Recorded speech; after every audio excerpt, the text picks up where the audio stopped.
Hello, Mount Calvary, and welcome to your daily devotional. We're continuing our week looking at water in the Gospel of Mark. On Tuesday, we talked about the baptism of Jesus and how it's different than our baptism, and how the Spirit comes into ours and gives us life. Yesterday, we talked about how Jesus calls us to be fisher of men, and Jesus, makes us. Jesus transforms us into what he wants us to be. And today we're going to kind of look at Jesus as he calms the storm and remember exactly who it is that we are following, who it is that we are worshiping. And so we begin in Mark chapter 4, beginning at verse 35. On that day, when evening had come, he said to them, "Let us go across to the other side." And leaving the crowd, they took him with them in a boat, just as he was. And other boats were with him. And a great windstorm arose, and the waves were breaking into the boat, so that the boat was already filling. But he was in the stern, asleep on the cushion. And they woke him and said to him, "Teacher, do you not care that we are perishing?" And he awoke, and he rebuked the wind, and said to the sea, "Peace, be still." And the wind ceased, and there was a great calm. He said to them, "Why are you so afraid? Have you still no faith?"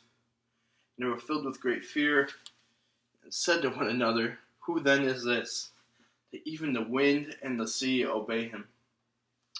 Wow, pretty cool story, right? One of my favorites. Because picture this, they're on the Sea of Galilee. It's a stormy night. The winds are going all over the place.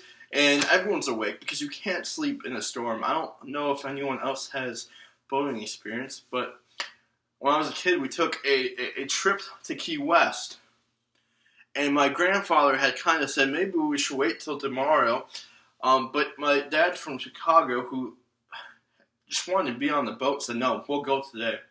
And about 2 hours into this trip, we saw a water funnel, which is basically a hurricane on the water, and that was kind of how the rest of our trip went. It was rough seas.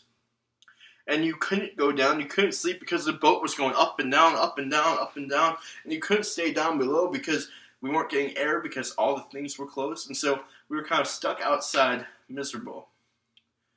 And in the midst of this, Jesus is asleep.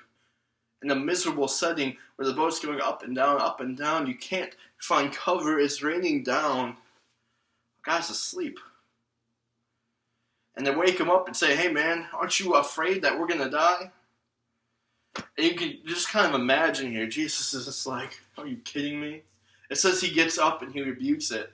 All he says is, "Peace, be still." And the water calms.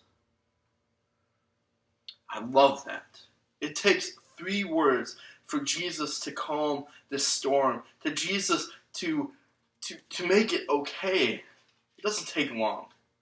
It takes 3. Then I love this. I love this question that Jesus follows it up with.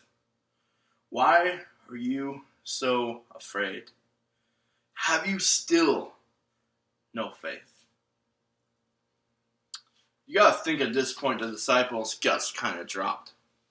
You gotta think that at this point they're like, "Oh man, what have we done now?" But the reality isn't that's not what happened. Mark tells us what happens, and this is one of the reasons I love Mark, because he puts in these side details about the disciples. Mark says when Jesus asked them that, he wrote, "And they were filled with fear. And they said to one another, 'Who then is this, that even the wind and the sea obey him?'" You see, the disciples were still figuring out who Jesus was. They were still figuring out that this was God incarnate. And looking back, we can sometimes be like, "Oh man, look at them being so stupid, not understanding that the creator of everything's in the boat with them." Right? That's easy to do. It's easy to point and laugh. But how often are you and I like the disciples who are in the boat with Jesus? We have the faith, we know who he is, and yet we still worry. We still don't trust. As the rushing and seas of this world come and attack our boat, how often do we say, "Jesus, don't you know we're perishing? Can't you fix this?"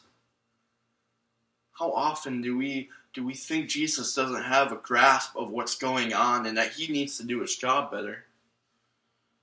I've been feeling that way a lot recently. I have some good news. Jesus does have it taken care of. He has it taken care of. Because Jesus became and He lived that life we couldn't live. He died that death that we deserve to die, and He rose. The tomb is empty.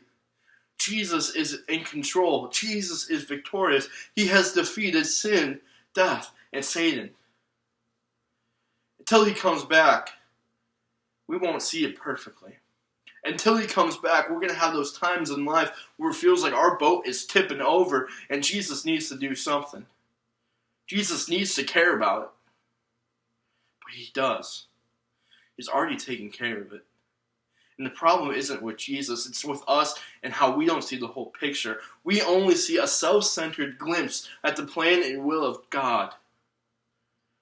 I encourage you that as we continue to walk through the stormy life of a broken, sinful world, it's going to stink at times. It's going to suck. But remember, we are different. We have a hope. We have a hope because we know Jesus Christ is victorious. And because we know through our baptism and through Jesus working in our lives and in our hearts, we're set, folks. We know where we're going. And let's share that with the rest of the world. Let's share that hope, that light that each of us get to walk around with in this dark and stormy world. Have a great day. Have a good one, guys.